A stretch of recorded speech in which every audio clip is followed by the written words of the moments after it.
Assalamualaikum warahmatullahi wabarakatuh. Selamat siang, perkenalkan saya Hikmah Purnamasari. Pada video kali ini saya akan membahas mengenai keadilan dalam bisnis serta hak dan kewajiban para pekerja. Oleh karena itu, hal pertama yang akan kita bahas pada video kali ini adalah keadilan. Istilah keadilan itu sendiri berasal dari kata dasar adil yang berarti seimbang atau tidak berat sebelah. Keadilan secara leksikal berarti sama atau menyamakan maupun setara. Menurut definisi dari keadilan, keadilan ialah memberikan hak kepada yang berhak menerimanya. Jadi keadilan merupakan suatu ukuran keabsahan dari suatu tatanan kehidupan berbangsa, bermasyarakat, dan juga bernegara. Nah, ada 5 jenis keadilan yang dikatakan oleh Aristoteles. Yang pertama ada keadilan komutatif, yaitu perlakuan kepada seseorang tanpa melihat jasa-jasa yang sudah dilakukan. Misalnya, seseorang yang menerima sanksi tanpa peduli status dan jasa dari orang tersebut. Jadi, keadilan itu adil bagi siapa saja, tidak memandang status dari orang tersebut ataupun jasa-jasa dari orang tersebut. Lanjut, yang kedua ada keadilan distributif. Keadilan distributif yaitu perlakuan kepada seseorang sesuai dengan jasa-jasa yang sudah dilakukan. Misalnya, seorang pekerja yang dibayar sesuai dengan pekerjaan yang sudah dilakukan. Jadi, pekerja itu akan menerima upah karena dia sudah melakukan pekerjaan. Jadi, keadilan itu adil bagi seorang pekerja apabila dia sudah melakukan pekerjaan dan upah yang diberikan pun akan sesuai dengan apa yang sudah dia kerjakan. Lanjut, yang ketiga ada keadilan kodrat alam, yaitu perlakuan kepada seseorang yang sesuai dengan hukum alam. Misalnya, kita berbuat baik kepada orang lain, maka orang lain tersebut akan memperlakukan kita dengan baik juga. Nah, sebaliknya, apabila kita jahat kepada orang lain, maka kita akan diperlakukan buruk juga oleh orang lain. Jadi, sebisa mungkin dalam menjalani kehidupan, dalam menjalani segala aktivitas, teruslah berbuat baik agar kita sendiri bisa menerima perlakuan yang baik juga dari orang lain. Yang keempat ada keadilan perbaikan, yaitu keadilan yang dilakukan pada orang yang mencemarkan nama baik orang lain. Misalnya, artis yang melakukan konferensi pers untuk meminta maaf.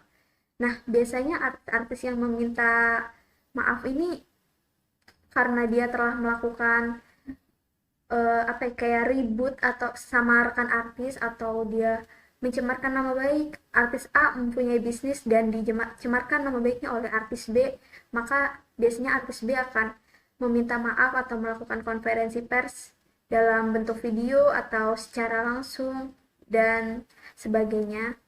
Lanjut ada keadilan konvensional, yaitu keadilan yang ditetapkan lewat sebuah kekuasaan khusus. Misalnya, warga negara yang mematuhi peraturan. Nah, lanjut ada keadilan itu sendiri dikatakan oleh Aristoteles ini mendapatkan dukungan dari Profesor Dr. Notoganoro SH. Profesor Dr. Notoganoro juga menambahkan satu lagi arti dari keadilan, yaitu keadilan legalitas yang dimaksud dengan keadilan legalitas adalah keadilan yang sesuai dengan ketentuan dari hukum yang berlaku. Adapun keadilan lain menurut ahli yang lainnya, yaitu menurut Plato, bahwa keadilan itu bisa dirumuskan menjadi dua, yaitu keadilan moral dan keadilan prosedural. Keadilan moral adalah keadilan yang bisa memberi perlakuan yang seimbang antara hak dan juga kewajiban. Sedangkan keadilan prosedural adalah keadilan yang terjadi apabila kita melaksanakan perbuatan yang adil berdasarkan tata cara yang sudah ditetapkan. Nah, kali ini kita akan membahas apa itu hak dan kewajiban. Hak adalah sesuatu yang mutlak yang menjadi milik kita dan penggunaannya juga tergantung kepada kita sendiri. Contohnya, hak mengeluarkan pendapat dan juga hak mendapatkan pengajaran. Lanjut ada kewajiban. Kewajiban adalah sesuatu yang harus dilakukan dengan penuh rasa tanggung jawab. Contohnya, melaksanakan tata tertib di sekolah atau di kampus, melaksanakan tugas yang diberikan oleh dosen ataupun guru.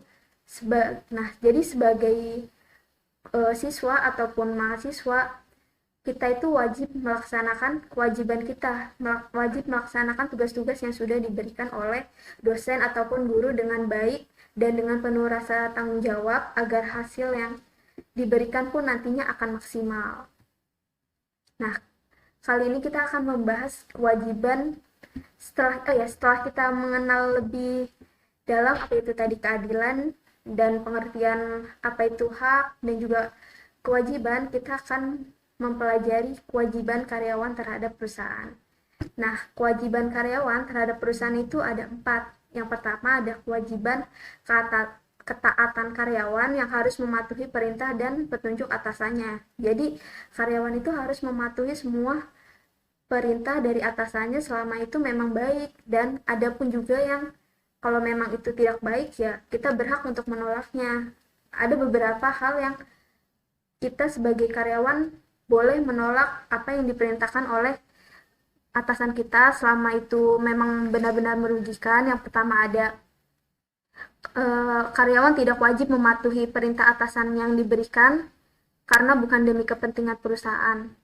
Nah, terus yang kedua ada karyawan tidak wajib mematuhi atasan karena itu tidak sesuai dengan job desk dia, itu di luar job desk. Jadi ya karyawan boleh untuk tidak menerima tugas dari atasannya itu. Lanjut, ada kewajiban confidential. Kewajiban confidential ini berasal dari kata confider yang berarti mempercayai. Kewajiban konfidensialitas adalah kewajiban untuk menyimpan informasi yang bersifat rahasia yang telah diperoleh selama dia menjalankan tugasnya di perusahaan tersebut. Nah, jadi kewajiban ini tuh gak berlaku selama dia bekerja di perusahaan itu aja, tapi setelah dia keluar dari perusahaan itu, kewajiban ini harus terus dilaksanakan. Nah, lanjut ada kewajiban loyalitas. Secara dalam bahasa Indonesia maupun bahasa Inggris, kata loyal itu selalu diartikan sebagai orang yang setia. Nah, faktor utama yang bisa membahayakan terwujudnya loyalitas adalah konflik kepentingan atau conflict of interest, yang artinya konflik antara kepentingan pribadi karyawan dan juga kepentingan dari perusahaan. Berdasarkan kontrak kerja atau persetujuan implisit, kalau tidak ada kontrak resmi. Nah, jadi karyawan wajib melakukan perbuatan-perbuatan tertentu demi kepentingan perusahaan itu. Lanjut, yang terakhir ada kewajiban melaporkan kesalahan perusahaan. Dalam literatur etika bisnis berbahasa Inggris, masalah ini dikenal sebagai whistleblowing atau meniup peluit. Dalam etika, whistleblowing itu memiliki arti menarik perhatian dunia luar dengan melaporkan kesalahan yang dilakukan oleh sebuah organisasi. Whistleblowing dibedakan menjadi 2. Yang pertama ada whistleblowing internal dan whistleblowing eksternal. Whistleblowing internal adalah pelaporan kesalahan yang ada di dalam perusahaan sendiri dengan melewati atasan langsung. Selanjutnya ada whistleblowing eksternal atau pelaporan kesalahan kepada instansi di luar perusahaan, baik instansi pemerintah atau kepada masyarakat melalui media komunikasi. Nah, kali ini kita akan membahas kewajiban dari perusahaan terhadap karyawan. Gak cuman karyawan aja nih yang punya kewajiban, perusahaan pun juga punya kewajiban, yaitu perusahaan tidak boleh mempraktisi diskriminasi, perusahaan harus menjamin kesehatan dan keselamatan kerja para karyawannya, kewajiban memberi gaji yang adil. Kita akan membahas perusahaan. Yang pertama nih, perusahaan tidak boleh mempraktisi diskriminasi, yang artinya bahwa perusahaan tidak boleh membedakan, memisahkan, memilah apapun karyawan. Jadi perusahaan itu harus bersikap adil kepada semua karyawan. Dalam konteks perusahaan, dengan diskriminasi dimaksudkan yaitu membedakan antara karyawan karena alasan yang tidak relevan. Maka ini tidak baik ya perusahaan melakukan hal tersebut. Selanjutnya, kewajiban perusahaan yaitu menjamin kesehatan dan keselamatan kerja para karyawannya. Jadi setiap karyawan yang bekerja di perusahaannya itu harus diberikan fasilitas yang menjamin bahwa karyawan itu akan diberikan keselamatan kerja selama dia bekerja, yaitu biasanya akan diberikan BPJS Ketenagakerjaan atau sebagainya. Nah, jadi perusahaan itu untuk melindungi keselamatan dan kesehatan para kerjanya itu biasanya akan diberikan beberapa hal, yaitu setiap pekerja berhak atas kondisi kerja yang aman dan sehat. Selanjutnya, berdasarkan dasar pemikiran deontologikan, manusia harus diperlakukan sebagai tujuan pada dirinya dan tidak pernah sebagai sarana belaka. Yang selanjutnya ada menunjukkan dasar itu dengan satu argumentasi utilitarian bahwa tempat kerja yang aman dan sehat paling menguntungkan bagi para karyawan itu sendiri, khususnya bagi ekonomi negara. Lanjut, ada kewajiban dari perusahaan untuk memberikan gaji yang adil. Pandangan ini dilatar belakangi oleh konsepsi liberalistis, yaitu upah atau gaji dapat dianggap adil bila merupakan imbalan untuk prestasi, sedangkan pandangan sosialitas dikemukakan dari sudut pandang pekerja. Mereka menekankan bahwa gaji baru adil bila sesuai dengan kebutuhan dari pekerja itu sendiri, yaitu dapat menanggung beban dari pekerja itu, bahkan keluarga, yaitu anak, istri, ataupun orang tua dari pekerja itu sendiri. Nah, yang lanjut adalah senioritas dan imbalan rahasia. Jadi senioritas itu selama kita bekerja itu bolehlah kalau orang yang bekerja sudah lama itu akan mendapatkan imbalan yang lebih besar daripada karyawan yang baru. Itu adalah suatu bentuk apresiasi dari perusahaan bahwa dia sudah memberikan jasa-jasa kepada perusahaan itu selama beberapa tahun, maka perusahaan akan memberikan imbalan yang pantas didapatkan oleh karyawan yang sudah bekerja selama beberapa tahun tersebut. Lanjut, kita akan membahas hak karyawan terhadap perusahaan. Hak karyawan pada perusahaan dibagi menjadi 6. Nah, yang pertama ada hak untuk mengembangkan potensi kerja, mengembangkan minat, bakat, dan kemampuan. Nah, hak mengembangkan minat itu dan kemampuan merupakan hak dasar yang pertama yang diatur dalam Undang-Undang Nomor 21 Tahun 2000 dan UU 12 tahun 2003 yang menyatakan bahwa setiap pekerja memiliki hak untuk mengembangkan potensi kerja serta memperoleh kesempatan untuk mengembangkan minat, bakat, dan juga kemampuan. Lanjut, ada hak dasar atas jaminan sosial kesehatan dan keselamatan kerja. Hak ini diatur dalam Peraturan Menteri atau Permen Nomor 4 Tahun 1993. Peraturan Menteri Nomor 1 Tahun 1998, Keputusan Presiden Nomor 22 Tahun 1993, Peraturan Pemerintah Nomor 14 Tahun 1993, Undang-Undang Nomor 1 Tahun 1970, Undang-Undang Nomor 3 Tahun 1992, dan yang terakhir Undang-Undang Nomor 13 Tahun 2003. Hak dasar yang dimaksud termasuk di dalamnya adalah hak untuk memperoleh jaminan pemeliharaan kesehatan dan juga hari tua, bahkan kematian, bahkan sampai ke kecelakaan saat bekerja. Lanjut, yang ketiga ada setiap pekerja berhak mendapatkan upah yang layak. Hak dasar ini diatur di dalam Peraturan Menteri atau Permen Nomor 1 Tahun 1999 serta UU Nomor 13 Tahun 2003. Dikatakan bahwa seorang pekerja memiliki hak dan juga upah yang layak yang diberikan oleh pemilik modal atau pemegang perusahaan yang harus diberikan kepada karyawan tersebut secara layak dan sesuai dengan apa yang sudah diberikan selama dia bekerja. Perusahaan juga diwajibkan mengikuti ketentuan upah minimum yang berlaku di kabupaten atau kota atau kawasan tersebut yang disebut biasanya UMR ya. Nah, lanjut, yang terakhir ada hak dasar untuk berlibur, cuti, istirahat, serta memperoleh pembatasan waktu kerja.